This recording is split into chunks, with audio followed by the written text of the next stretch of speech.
نستغفره ونعوذ بالله من شرور أنفسنا ومن سيئات أعمالنا من يهده الله فلا مضل له ومن يضلل فلا هادي له أشهد أن لا إله إلا الله وحده لا شريك له وأشهد أن محمدا عبده ورسوله صلى الله عليه وسلم تسليما كثيرا أما بعد.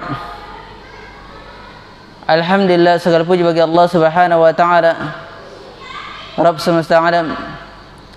Kita memuji Allah Subhanahu wa taala dengan pujian yang ikhlas, pujian yang tinggi, pujian kecintaan pengagungan hanya kepadanya. Kemudian salawat dan salam atas Nabi Allah Muhammad sallallahu alaihi wasallam beserta keluarga dan para sahabatnya. Wa uswatun hasanah. Rasulullah sallallahu alaihi wasallam adalah teladan yang terbaik di muka bumi ini. Bahkan Nabi sallallahu alaihi wasallam diutus untuk memperbaiki akhlak manusia. Wa antum akhlak wa tauhid. Akhlak yang paling mulianya, paling besarnya adalah tauhid. Di kesempatan yang berbahagia ini, di pertemuan yang ringkas ini, di salah satu rumah dari rumah-rumah Allah Subhanahu wa taala, kita akan membahas suatu permasalahan yang sangat penting, yang tentunya permasalahan ini akan menjadikan cabang daripada cabang-cabang dari apa yang ia lakukan. Di dalam permasalahan ini ada sumber. Setiap masalah atau setiap amalan memiliki sumber, baik sumber daripada kebaikan maupun sumber daripada kerusakan. Dari pertemuan ini atau di pertemuan ini kita akan membahas kaidah sumber daripada dosa. Apa sih sumber daripada dosa? Asalnya dari mana? Dan apa yang menyebabkan dosa itu bisa bercabang? Dan siapa yang pertama kali melakukan dosa tersebut? Ini harus kita ketahui, karena di sinilah letak titik poinnya. Di sinilah letak daripada apa-apa yang orang-orang rusak padanya, dari apa-apa yang pertama kali dilakukan oleh iblis laknatullah, yang sampai-sampai manusia tersifatkan dengan sifat tersebut. Dan itu adalah ternyata sumber daripada kerusakan itu. Di sini kita akan terangkan dari kaidah yang berkenan hal dari masalah perkara yang diperintahkan dan daripada dosa yang seseorang meninggalkan daripada perintah tersebut. Dikatakan oleh Syekh Muhammad Al-Jizani hafizahullah taala, ini diambil dari kitab Syekhul Islam Ibnu Taimiyah dalam Majmu' Fatawa dan Imam Ibnu Qayyim rahimahullah taala di Fawaid, begitu juga Iddatus Sabirin. Kata beliau hafizahullah taala, anna jinsa fi'li ma'muri bihi a'dhamu min jinsi tarki manhil an. Bahwasanya jenis perbuatan yang diperintahkan itu lebih mulia kedudukannya daripada jenis meninggalkan larangan. Amalan yang diperintahkan itu lebih mulia daripada jenis meninggalkan larangan. Contohnya salat. Bagaimana kedudukan salat? Diperintahkan atau tidak? Diperintahkan. Apa dalilnya? Wa aqimus shalah wa atuz zakah. Tegakkanlah salat dan tunaikanlah zakat. Aqimus shalah di sini tegakkanlah salat. Kita diperintahkan untuk menegakkan salat. Wa atuz zakah dan menunaikan zakat. Perintah di sini bermakna wajib. Maka segala perintah kedudukannya itu lebih mulia. Kemudian ada di situ la taqrabuz zina, la tasrubul khamar. Jangan kalian mendekati zina. Jangan kalian meminum khamar. Meninggalkan larangan. Sama-sama mendapatkan pahala di sisi Allah Subhanahu wa taala. Namun yang mana kedudukannya lebih besar? Meninggalkan larangan atau mengerjakan perintah? Maka kedudukan yang lebih besar adalah mengerjakan perintah, itu kedudukan lebih besar. Nanti kita jelaskan, kita terangkan, loh kenapa kau mengerjakan perintah lebih besar dan meninggalkan larangan itu lebih rendah kedudukannya. Padahal Allah Subhanahu wa taala menerangkan la tusyrik billah, janganlah kalian mempersekutukan Allah Subhanahu wa taala. Ini kan meninggalkan kesyirikan kan? Tapi melakukan kesyirikan, apakah lebih besar dosanya? Naam, lebih besar. Kemudian kedua, ini kita sebutkan dulu kaidah-kaidahnya. Yang kedua, anna jinsa tarkil ma'mur bihi a'damu min jinsi fi'lil manhiin an. Bahwasanya yang kedua, jenis meninggalkan perintah itu lebih besar dosanya daripada jenis mengerjakan perkara yang dilarang. Jenis meninggalkan perintah lebih besar dosanya daripada jenis mengerjakan perkara yang dilarang. Contohnya,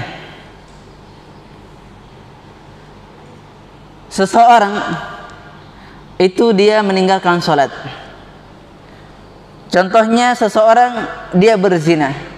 Yang mana dosanya lebih besar? Yang mana dosanya lebih besar? Seseorang meninggalkan sholat, meninggalkan puasa di bulan Ramadan, tapi ada orang yang berzina, ada minum khamar, mabuk-mabukan, contohnya ada yang narkoba. Yang mana dosanya lebih besar? Orang yang berzina dipenggal, iya kan? Orang yang berzina itu dipenggal. Orang yang sudah menikah dirajam. Orang yang minum khamar dicambuk. Sekarang kedudukannya, sekarang ada orang yang tidak sholat di sana, lewat naik motor, naik mobil. Apakah dia biasa-biasa saja?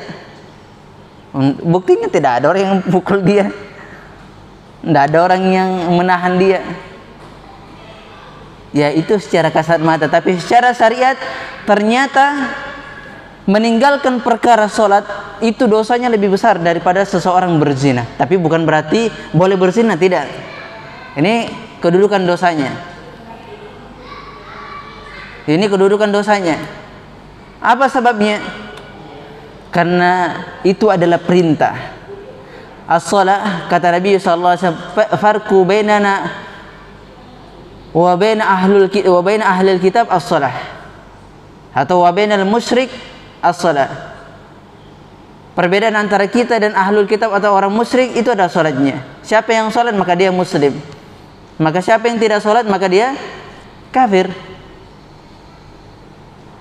Atau farqu bainana wa bainal kafir as-shalah. Perbedaan kita antara kita dan orang kafir salatnya.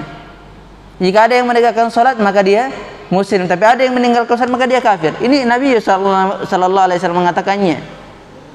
Bukan orang lain tapi Nabi. Itu perbedaan. Tapi kalau orang yang melakukan khamar atau minum khamar, dia berjudi, dia berzina, masih bisa bertobat. Dia tidak keluar dari Islam. Tapi orang yang meninggalkan sholat itu bisa keluar dari Islam, murtad. Orang yang meninggalkan puasa dengan sengaja, dia mengatakan puasa Ramadan tidak wajib, haji tidak wajib, dia mengingkari rukun-rukun Islam yang diperintahkan oleh Allah Subhanahu wa taala, yang diperintahkan dalam agama, maka dia bisa kafir, murtad. Orang-orang sepakat bahasanya rukun Islam adalah wajib. Tidak ada umat yang mengingkari, umat Islam yang mengingkari kewajiban daripada rukun Islam. Semua wajib kecuali al-hajj, bagi siapa yang mampu haji. Siapa yang mampu dari sisi fisik dan mampu dari sisi materi, mampu dari sisi harta. Ini hanya contoh kecil karena waktu kita tidak banyak ya. Sampai jam berapa isyanya? Hah? 7:18. Iya. Kemudian ini kedudukan perintah dan kedudukan meninggalkan perintah dan larangan. Kedudukan perintah dan meninggalkan larangan, kedudukan meninggalkan perintah dan mengerjakan larangan. Sekarang pahalanya. Anna masubata ala ada'il wajibat a'zamu min masubati ala tarkil muharramat. Bahwasanya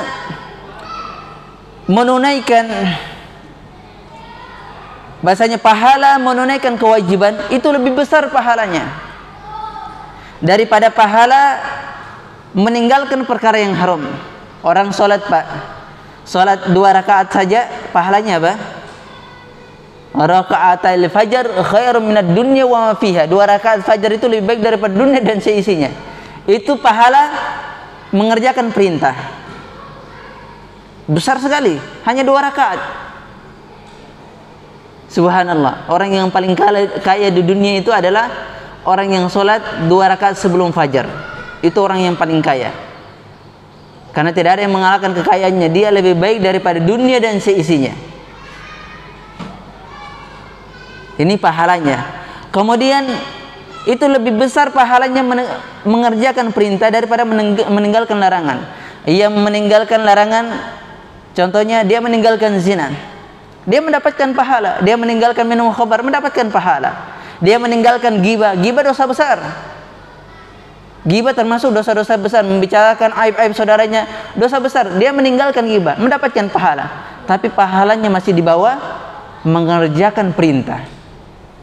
Dia puasa saja sehari, puasa sehari saja, bukan di bulan Ramadan, puasa sehari saja itu pahalanya besar.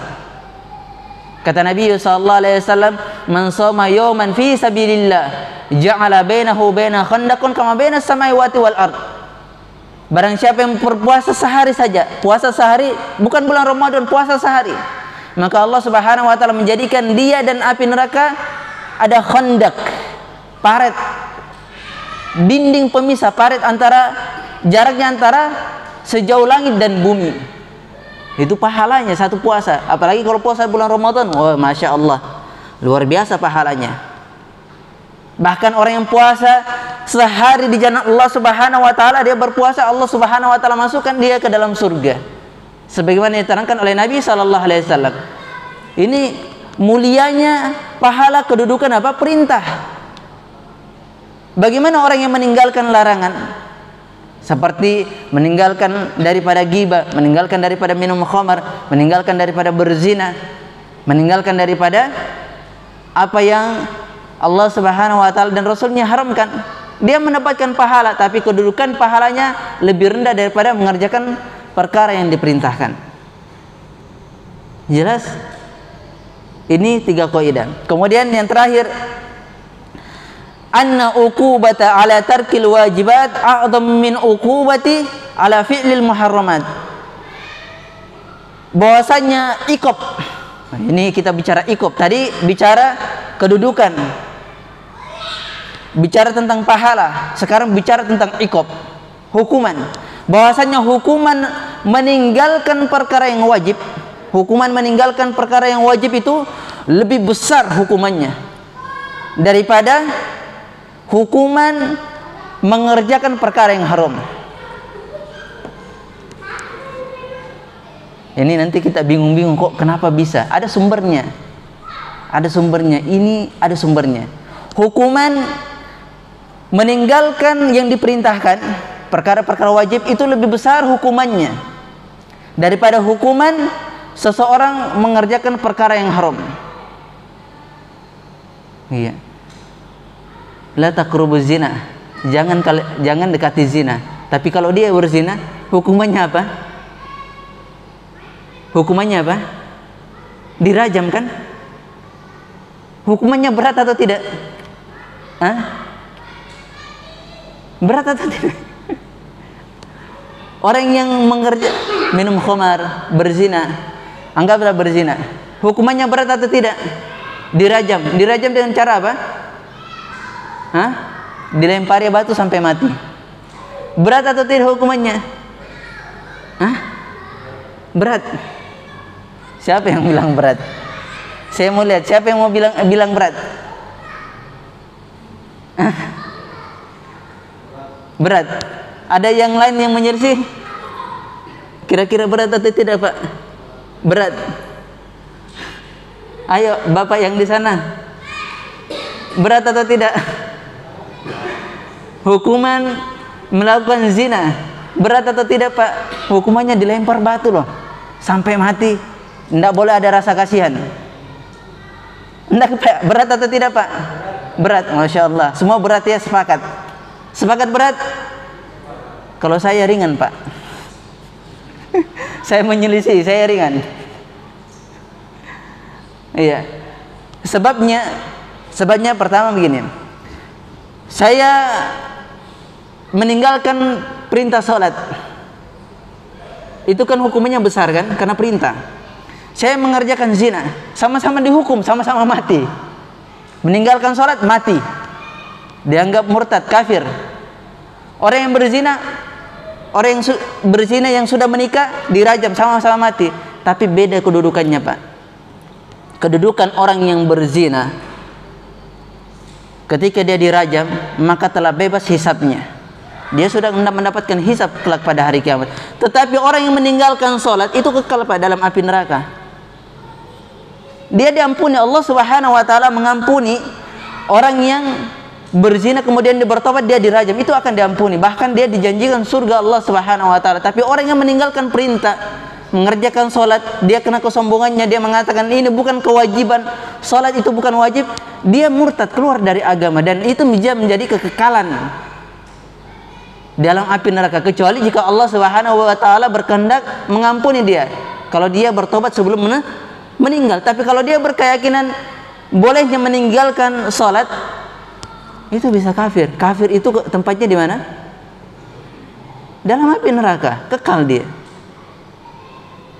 Ini dihadapkan kita dua masalah. Di sinilah, Pak, kita memegang kaidah tentang dosa-dosa, sumber daripada dosa, dan kaidah kita memegang kaidah daripada sumber daripada pahala, sumber daripada perintah, sumber larangan dan sumber daripada perintah. Enak, Pak, kalau kita belajar begini itu enak. Jadi kita belajar begini ada pegangan. Ada pegangan pondasi. Sebabnya diterangkan oleh beliau. Kata beliau, anna awwala dzambin usiyallahu bihi kana min abil jinni wa abil ins abawai tsaqalain. Bahwasanya pertama kali dosa pertama kali yang Allah Subhanahu wa taala dimaksiati adalah yang melakukannya bapaknya dari kalangan jin dan kalangan manusia, yaitu iblis dan Nabi Adam alaihissalam. Ini yang pertama kali Allah Subhanahu wa taala dimaksiati adalah dua bapak ini, bapaknya manusia dan bapaknya iblis, Nabi Adam, dan bapaknya jin, Nabi Adam dan iblis. Dua bapak dari dua makhluk ini. Wa kana dzambu abil jin akbar wa asbag. Dan adalah dosa bapaknya jin itu lebih besar dan lebih melampaui. Dosanya bapaknya jin itu lebih besar dan lebih melampaui dosanya. Wa huwa tarkul ma'mur bihi, yaitu meninggalkan apa yang diperintahkan.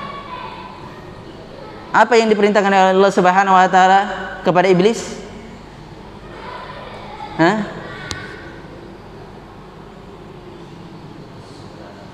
Wa id qala rabbuka lil malaikati apa?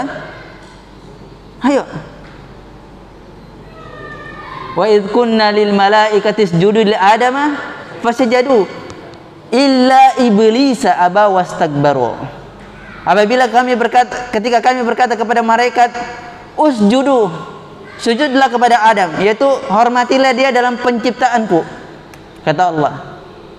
Maka mereka pun sujud dalam keadaan pengagungan terhadap Allah Subhanahu, bukan sujud penyembahan di situ, tapi penghormatan kepada Adam alaihissalam yang dia diciptakan. Kecuali iblis diperintahkan sujudlah. Apa perintah sujudlah itu apa? Bermana perintah atau larangan? Perintah.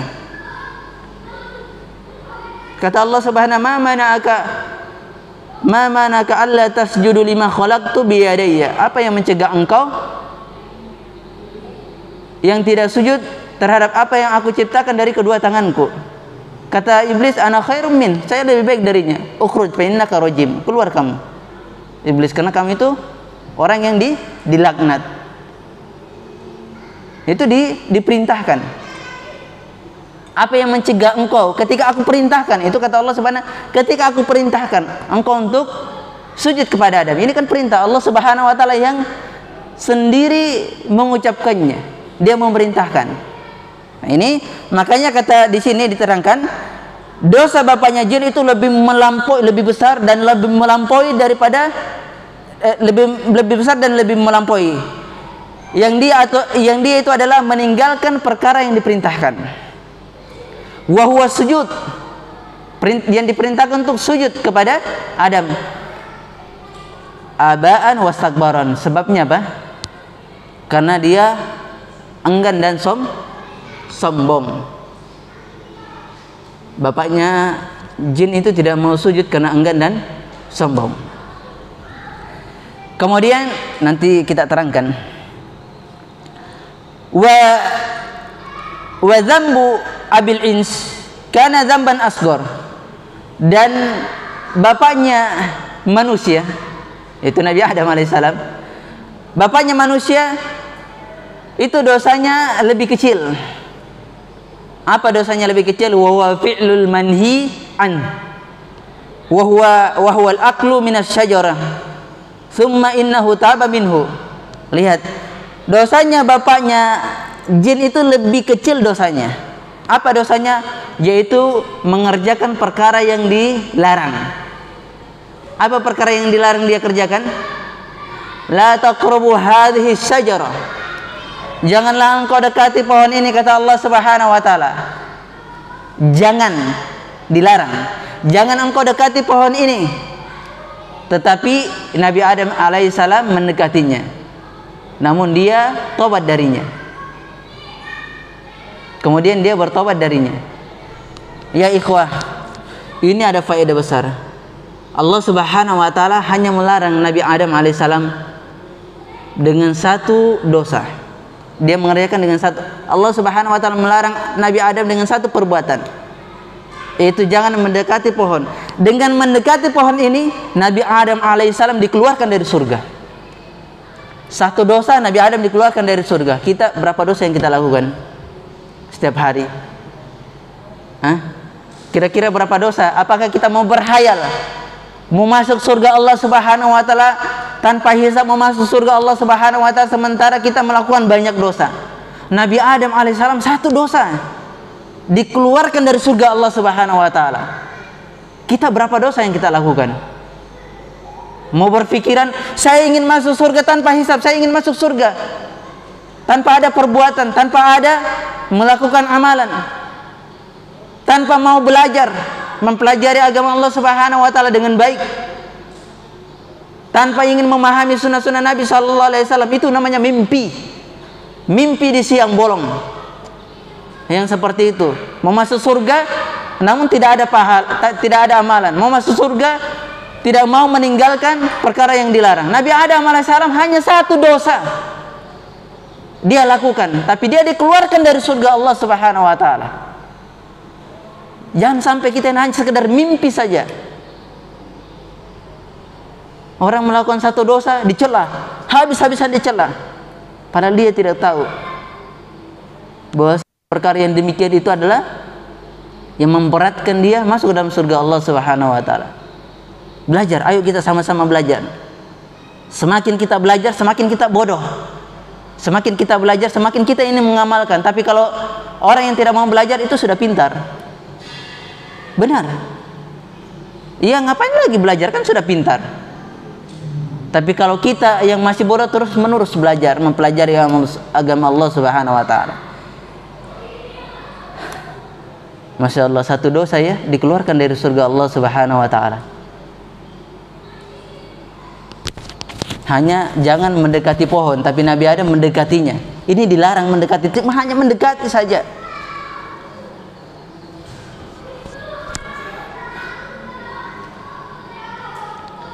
Kemudian kata beliau, anna dzamba irtikabin nahyi masdaru fil ghalib syahwa wal hajat.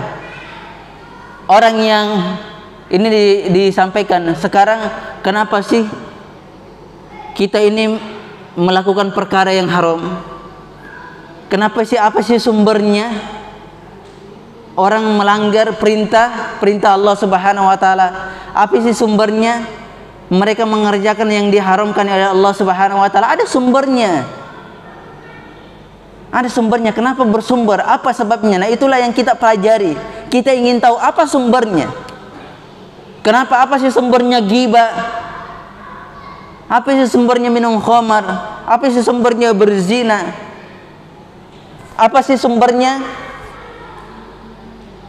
dari apalagi namanya berjudi yang dilarang?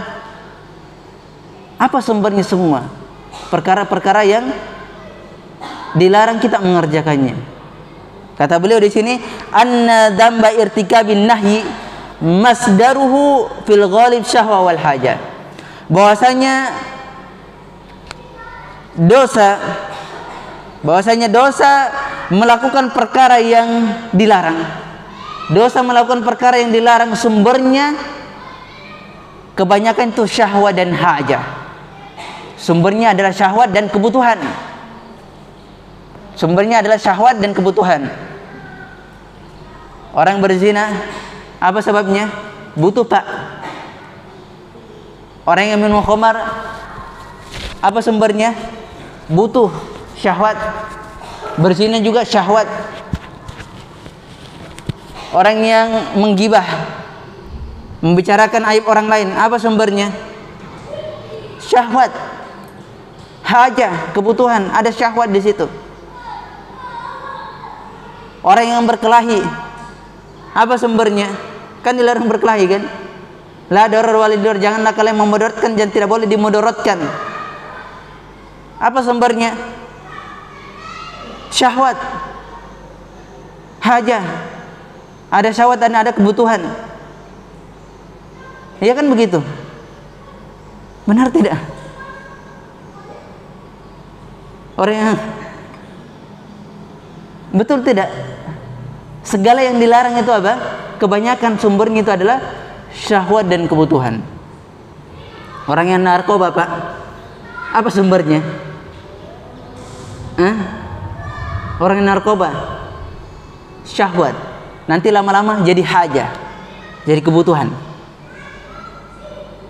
Ini kita disampaikan sumbernya, Masya Allah. Ini kitab luar biasa. Kemudian wa dzambu tarkil amr masdaruhu fil ghalib al kibr wal izzah. Sumbernya bahasanya dosa meninggalkan perintah. Dosa meninggalkan perintah sumbernya itu adalah kebanyakan sombong dan izzah, keras. Sombong. Siapa saja yang diperintahkan untuk mengerjakan perintah itu kena orangnya keras, enggan memang. Dan wala yadkhulul jannata man fi qalbihi mithqala dzarratin min kibrin. Iya, dan tidak akan masuk ke dalam surga orang yang ada di dalam hatinya kesombongan, yang kesombongan itu sebesar biji sawi. Kata Nabi sallallahu alaihi wasallam begini.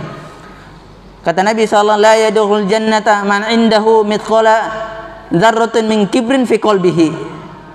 Tidak akan masuk ke dalam surga orang-orang yang memiliki kesombongan dalam hatinya meskipun sebiji sawi.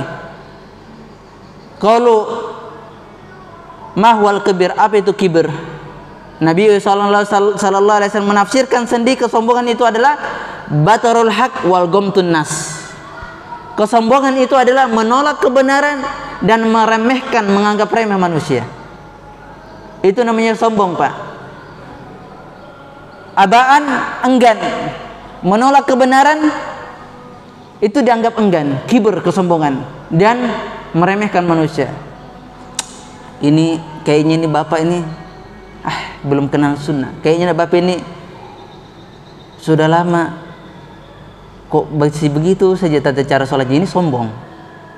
Benar, ini dosa sombong. Ini sepertinya orang ini agak susah memahami. Ini orang ini sepertinya ini dosa-dosa yang sering kita ucapkan, ternyata ini kesombongan. Kadang orang bilang, mengatakan gini, dia aja lagi. Bisa aja seperti itu. Bukan dia saja yang bisa, bukan dia saja yang bisa berceramah, bukan dia saja yang bisa imam. Ini sifat seperti ini, ternyata lisan yang keluar darinya, ucapan yang keluar dari lisannya ini sombong ternyata. Menganggap remeh manusia. Bapakku lebih hebat daripada bapaknya itu. Benar, ini ternyata sifat ini sifat kesombongan. Kita tidak rasakan, terpai ini sifatnya apa? Sifat kesombongan. Hendaknya kita yang seperti ini tawadhu, rendah diri. Ini sering kita keluar dari lisan-lisan kita. Sering sekali keluar dari lisan-lisan kita. Oleh sebab itulah itu diperhatikan.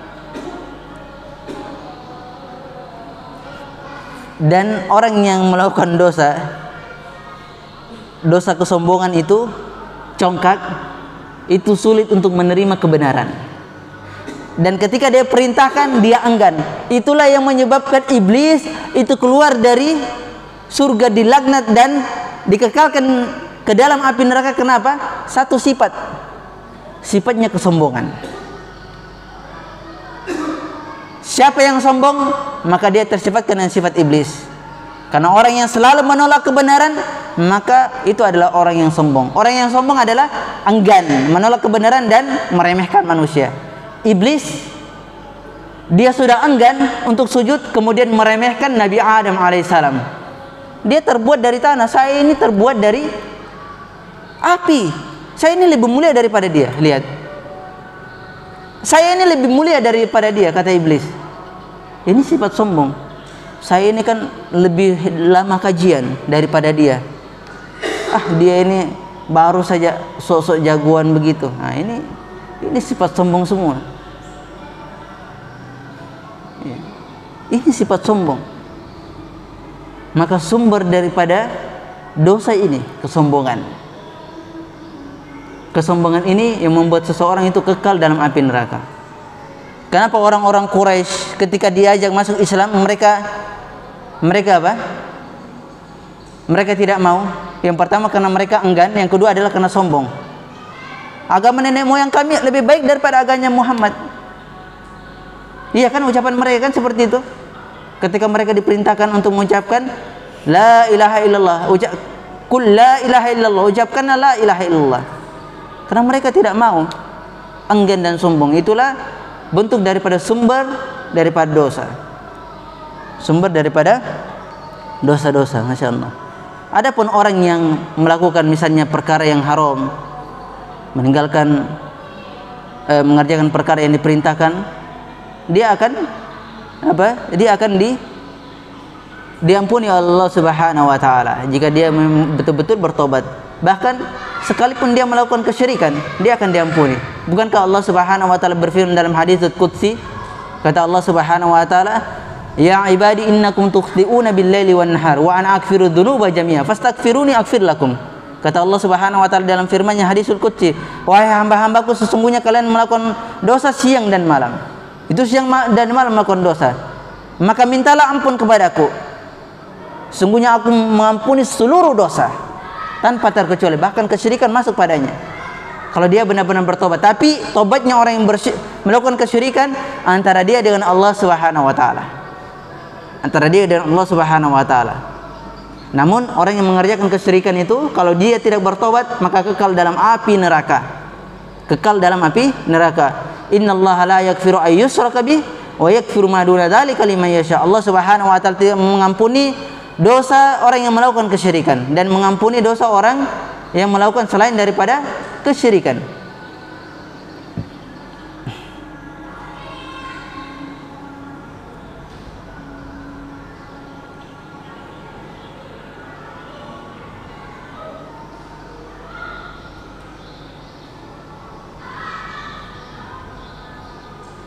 Jam berapa ini selesai? Ini sudah azan. Hah? Belum. Masih ada yang mau dibaca? Hah? Hah? 3 menit? Ya kalau 3 menit tidak bisa dibaca ini. Ini masih ada belum selesai kita. Bagaimana caranya mau 3 menit kajian? Ya, insyaallah di pertemuan berikutnya kita akan membahas lagi. Semoga Allah Subhanahu wa taala memberikan kita kesempatan untuk melanjutkan daripada apa yang kita bahas. Ini pembahasannya sedikit saja, tidak banyak. Cuma ini pondasi kita, bahwasanya berhati-hatilah dalam meninggalkan perkara yang diperintahkan oleh Allah Subhanahu wa taala. Berhati-hati. Jangan sampai kita meremehkan. Dan adapun orang yang mengerjakan perkara yang diharamkan oleh Allah Subhanahu wa taala, hendaknya dia bertobat. Dan ini menunjukkan juga, wahai ikhwah, bahwasanya ketika ada saudara kalian yang melakukan dosa, kalian melihatnya, jangan kalian menghardiknya, jangan kalian mencelanya, itu tidak boleh. Tidak seperti itu tata cara beragama. Siapapun yang melihat suatu kemungkaran, dia tidak boleh menghardik, tidak boleh mencela saudaranya, tetapi diajak untuk kembali kepada agama Allah Subhanahu wa taala. Sampaikan, Pak, ini tidak boleh. Wahai saudaraku, ini tidak boleh. Ayo kita kembali kepada agama Allah Subhanahu wa taala. Bukankah ketika Nabi Adam alaihissalam itu melakukan dosa, mendekati pohon tersebut, apa kata Allah Subhanahu wa taala? Allah Subhanahu wa taala berfirman, "Fatalaqqa Adama min rabbih kalimati fataba alaihi." Maka Allah Subhanahu wa taala memberikan kalimat kepada Adam untuk dia bertobat padanya. Allah Subhanahu, apakah Nabi Adam ketika dia melakukan dosa Allah mencelahnya? Wahai Adam, memang kamu itu tidak mau mengerti. Sudah dilarang masih mendekati. Kenapa kamu melakukan hal yang demikian? Kenapa kamu seperti ini? Kenapa kamu seperti ini? Allah Subhanahu wa taala tidak pernah mencela dan tidak pernah mengatakan kenapa. Karena itu sudah qaddarullah ma syafa'al. Allah Subhanahu wa taala telah menetapkannya. Apabila seseorang tertimpa musibah, jangan dia mengatakan kaifa, kenapa kok bisa begini, kok bisa begitu. Jangan. Kata Nabi sallallahu alaihi wasallam, fa in asabatkum musibah qalu qaddarallahu ma syafa'al, la taqulu kadza wa kadza. Apabila kalian tertimpa musibah kejelekan, kalian mengerjakan perkara yang diharamkan, melanggar syariat Allah Subhanahu wa taala, jangan kalian kenapa kok begini, kenapa kamu begini, kenapa kamu begitu. Jangan, tapi katakanlah qaddarullah ma syafa'ala. Allah Subhanahu wa taala mentakdirkan aku melakukan perbuatan ini sebelum aku lahir, sebelum menjadi nutfah, sebelum saya tidak ada, sebelum lahir sudah dicatat bahwasanya orang ini pasti akan melakukan perkara yang haram. Itu sudah takdir. Kapan takdir itu dilihat? Setelah dia kerjakan. Kalau dia mengerjakan perkara yang haram, berarti Allah Subhanahu wa taala telah mentakdirkan dia melakukan perkara yang haram. Kenapa seseorang melakukan perkara yang haram? Apa sebabnya? Ujiannya agar dia kembali kepada Allah Subhanahu wa taala. Kalaulah seseorang itu tidak melakukan perkara yang haram, maka sulit untuk bertobat kepada Allah Subhanahu wa taala. Itu hikmah. Hikmah seseorang melakukan kemaksiatan. Seseorang melakukan kemaksiatan ada sebab dosa. Maka orang yang melakukan dosa, wahai ikhwah, itu jangan dicela, tapi diajak. Satu kalimat yang Anda sampaikan sebelum kita tutup. Ibnu Mas'ud radhiyallahu an, ketika dia melihat ada sekelompok kaum itu memukul satu orang, dipukul tek, dipukul. Kemudian datang Ibnu Mas'ud, ada apa ini? Apa yang terjadi pada saudara kalian? Kata mereka, dia ini mencuri. Ini sering terjadi di negara kita. Dia ini lagi mencuri. Maka orang yang mencuri itu apa? Sepantasnya apa? Memang dipukul. Kata Ibnu Mas'ud radhiyallahu anhu, wahai saudaraku sekalian, bagaimana kira-kira kalau ada saudara kalian yang ingin jatuh ke jurang? Apakah kalian ingin mendorongnya masuk ke jurang? Kata mereka, Tentu tidak, kami akan menolong dia. Pasti kami akan menolong dia. Mana mungkin kami dorong dia jatuh ke jurang. Dia sudah mau jatuh, mana mungkin kami dorong dia. Kata Ibnu Mas'ud, begini juga keadaan saudara kalian. Dia ini sudah jatuh, kenapa kalian masih memukul dia? Maka seketika itu para kaum tersebut yang memukuli, dia menangis. Jadi orang yang melakukan dosa jangan dicela, tapi diselamatkan dia, ditolong dia, diajak dia, dinasihatin dia. Bukan saling ini, tidak boleh seperti itu, tapi diajak. Ini menurut Al-Quran, ini menurut Sunnah. Demikian apa yang kita sampaikan, lebih dan kurangnya mohon dimaafkan apabila ada kekeliruan yang kita sampaikan. Semoga Allah Subhanahu wa taala mengampuni kita dan mengampuni orang-orang yang mendengarkan kekeliruan dan kesalahan tersebut. Wa akhiru da'wana subhanakallah wa bihamdik asyhadu an la ilaha illa anta astaghfiruka wa atubu ilaik. Wa sallallahu ala Muhammadin wa ala alihi wasallam. Walhamdulillahirabbil alamin. Wallahu taala a'lam bissawab.